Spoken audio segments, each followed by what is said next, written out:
Assalamualaikum warahmatullahi wabarakatuh. Sebelum memulai pembelajaran, alangkah baiknya kita membaca basmalah. Bismillahirrahmanirrahim. Ya, Bapak di sini akan membahas tentang masalah akhlak tercela.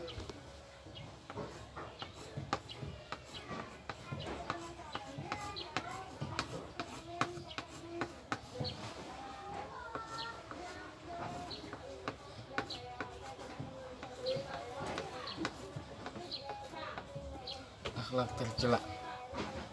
Nah, akhlak tercela itu banyak. Ada tentang putus asa,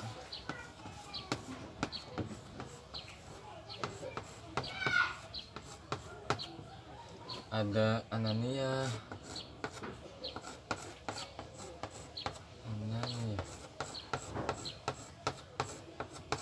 ada takabur,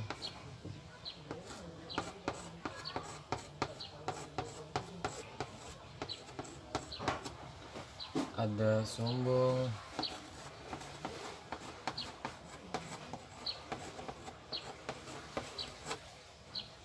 semuanya ini tentang akhlak tercela. Tapi yang Bapak bahas tentang hari ini yaitu ada anania sama takabur. Nah, itu. Jadi anania ini yang kita bahas yaitu tentang pengertian anania,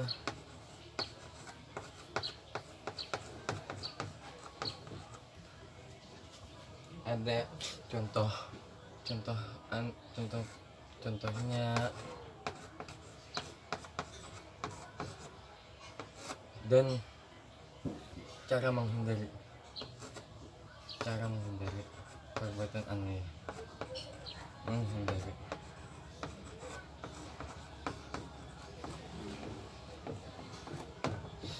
Sedangkan takabur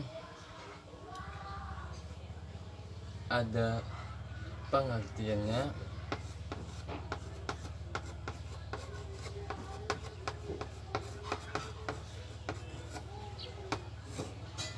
ada perilaku takaburnya,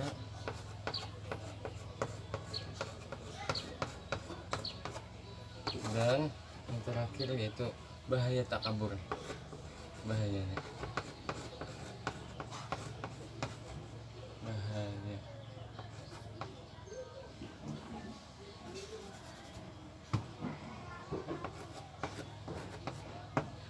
Ya, jadi hari ini kita membahas tentang anania dan takabur, dan subnya itu ada pengertian anania, ada contoh perbuatan anania, dan cara menghindari anania. Sedangkan takabur ada pengertiannya, ada perilaku takaburnya, dan bahaya takabur. Ya, kita mulai saja dari anania. Pengertian anania menurut bahasa Arab yaitu anak, yang artinya itu adalah saya atau aku. Nah, jadi anania menurut istilah adalah bersifat seseorang yang selalu mementingkan dirinya atau tidak menghargai terhadap kepentingan orang lain. Sampai di sini ada yang hendak ditanyakan? Kalau tidak ada, kita lanjut dengan contoh perbuatan anania.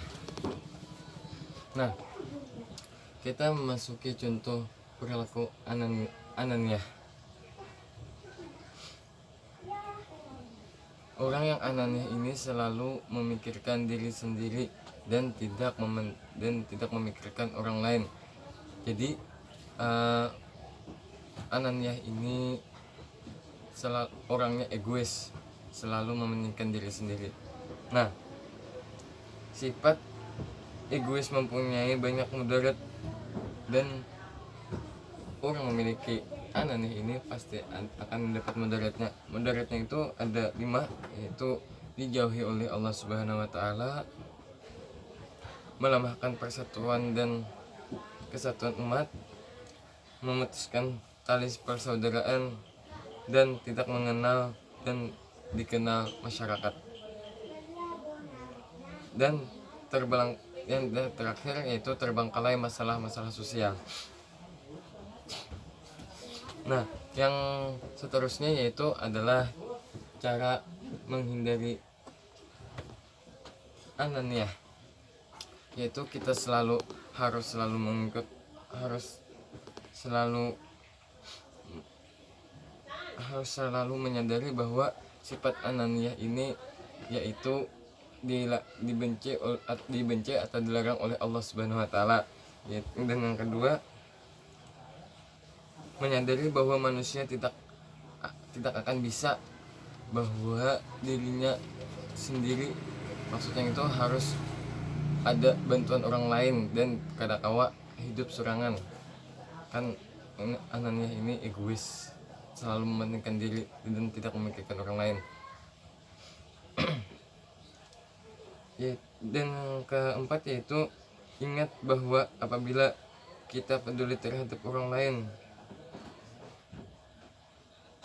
Dan yang terakhir yaitu adalah menyadari bahwa membantu orang lain adalah memberikan manfaat kepada orang lain. Nah, itu cara menghindari perbuatan ananiah. Kita harus selalu mengingat Allah dan bahwa ananiah ini dibenci oleh Allah.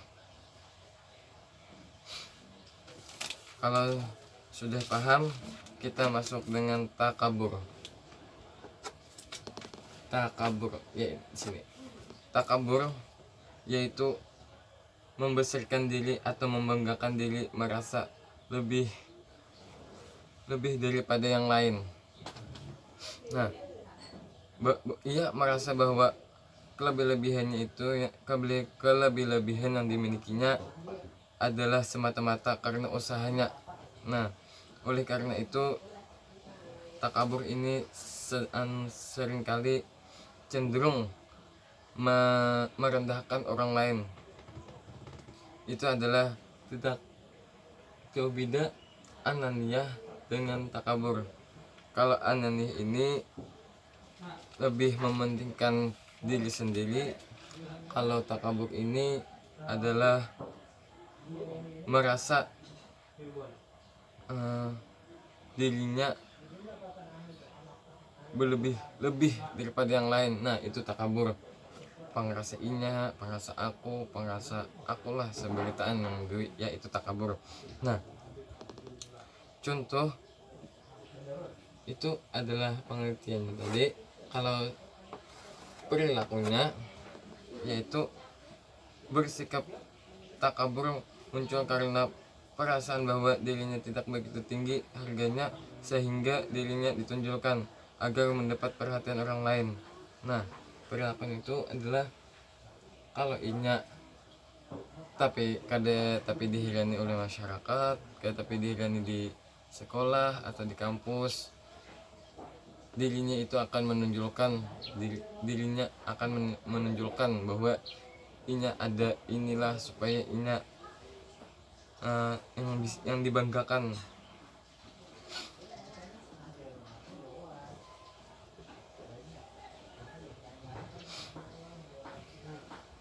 Sedangkan bahaya takabur, nah, dijauhi dalam pergaulan karena meremehkan orang lain. Ada yang kedua, tidak akan memperoleh petunjuk yang benar dari dirinya paling benar. Nah, tidak akan memperoleh petunjuk yang benar karena dirinya paling benar. Maksudnya itu yang kedua yaitu akan mendapat murka Allah. Nah, bahaya takabur ini itu ada dua, dijauhi dalam pergaulan karena meremehkan orang lain dan dimurkai Allah Subhanahu wa taala. Nah, sampai di sini pembelajaran kita yaitu tentang ananiah dan takabur, yaitu ada sub-subnya ini. Kalau semuanya sudah paham, kita akhirnya sampai di sini saja. Sebelumnya Bapak minta maaf, minta reda kalau ada kesalahan dalam pengucapan kata-kata. Ya, kita mengakhiri pembelajaran dengan mengucapkan alhamdulillah. Alhamdulillah. Assalamualaikum warahmatullahi wabarakatuh. Terima kasih.